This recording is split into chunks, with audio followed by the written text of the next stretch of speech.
Morning, Traveler. Morning, Paimon. Thought I'd come over and say hi, puffer, floaters, and all. Morning, Mualani. How are you so full of energy? Weren't you the one partying the hardest last night? That was last night. I got a good night's sleep, and now I'm good as new. Here, take this. It's your prize for completing the album. I picked yours up, too, to save you the trip. Wow! Thanks, Mualani. That was so nice. When it comes to helping people, a good guide always thinks one step ahead, right? Oh, and speaking of work, I guess our vacation's almost over, huh? Probably for the best. If I don't head back soon, I'm worried my little doggy won't even remember me. And after talking to the others, it seems like everyone is just about ready to get back. Some are missing their families. Others are going through dandelion wine withdrawal, I guess. Even Chaska seems to be feeling it. Not that she'd ever admit it, but I have noticed her gazing back towards the Flower Feather clan at night. But summer's not over yet, so I say, we squeeze a few more unforgettable moments into the time we've got left. Like another group photo. Hey, how about taking one right here? After all this time, Paimon's grown kind of attached to this place. Great idea! Why don't you spruce up this wall, and I'll go gather the others. See you over at the plaza!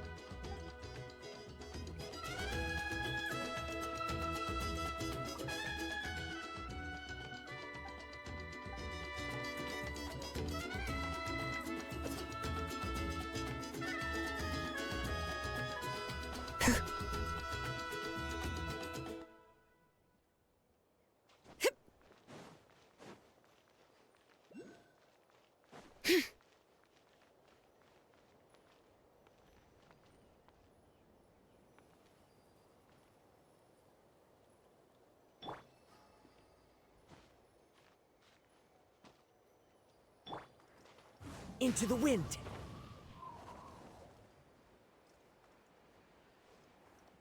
Cha! Cha!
looks amazing!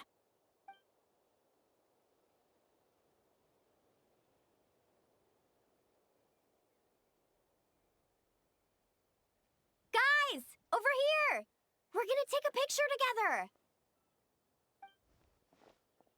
Oh, not bad, not bad. You're all looking full of energy this morning. Not a trace of bedhead or dark circles in sight. Oh, you even look out for stuff like that?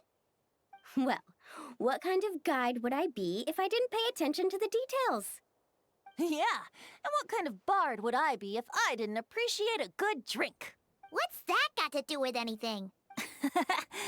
Somehow, though, I know exactly what he means. Do you really think that? Or are you just playing along to keep tone-deaf Bard happy, too?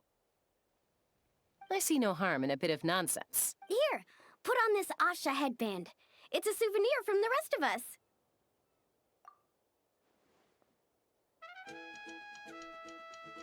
It really suits you. Alrighty then. 3, 2, 1.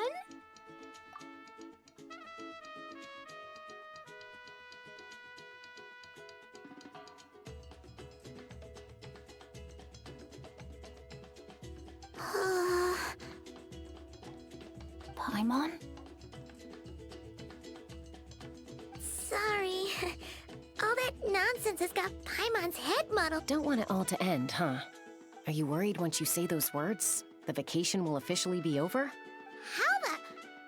Paimon thought peacemakers couldn't read people's minds. Oh, Paimon. Don't worry, Paimon. Summer's sure to come again. Just like you said when you made that wish to the Pyro Archon. Even though we'll all be going our separate ways, as long as we cherish each other's friendship, I just know that our paths will cross again. Bennett's becoming quite the talker, huh, Professor Venti? Well, I wouldn't dare take credit for something like that. Your tone would suggest otherwise. Come on! Paimon was just starting to feel inspired! Why don't we just give it another try? Yeah, let's do it all together this time. Huh. What should we shout? Sounds good! 3, 2, 1. Lucky Star!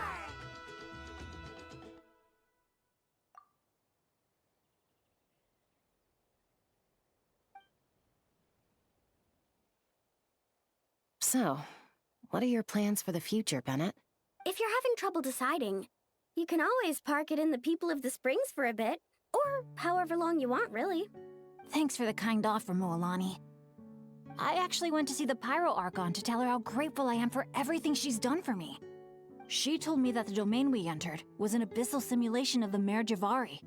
It was extremely unstable, and now it's completely gone. Later, when we got on to talking about my future, she said I was more than welcome to stay here in Natlan, but also that she would respect my decision, whatever it turned out to be. And after thinking it over, long and hard, I've decided to return to Mondstadt. You miss your dads, don't you? That's definitely part of it. I promised to tell them everything that happened on this adventure, and I can't go back on my word.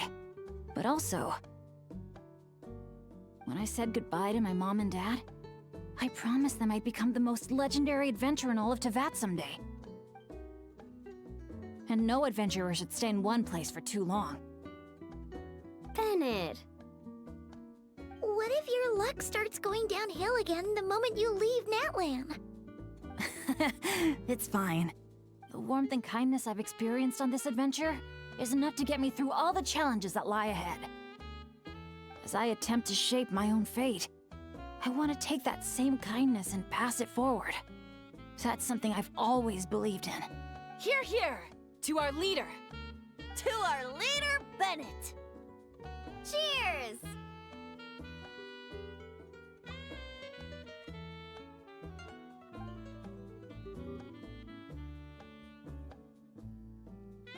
Oh, this is gonna be another all-nighter, isn't it? The fun never stops. Who's up to perform next? Bennett's almost fallen asleep several times now. No. I can still keep going. Go get some rest now, guys. And seeing as you've still got the energy, I'll leave the cleanup to you, Mualani. Why me?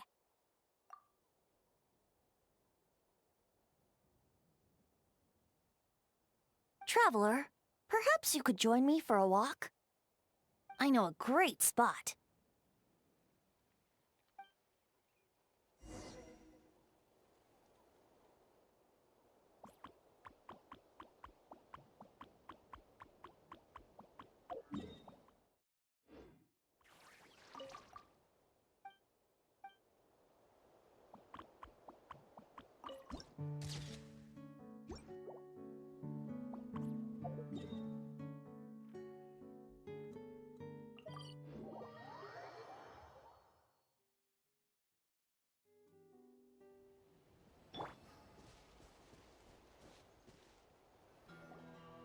You might be tone deaf, but you sure know how to sniff out a good view.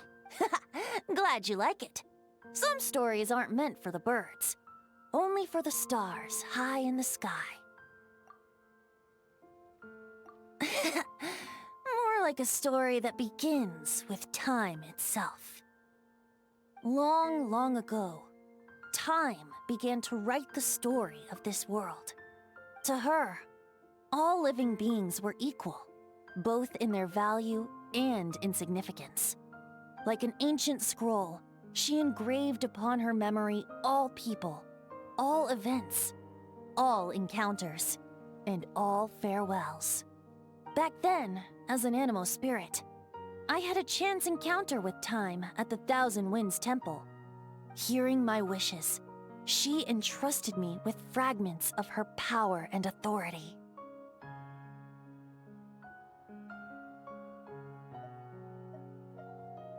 Sounds like you've heard the story of time in the wind before.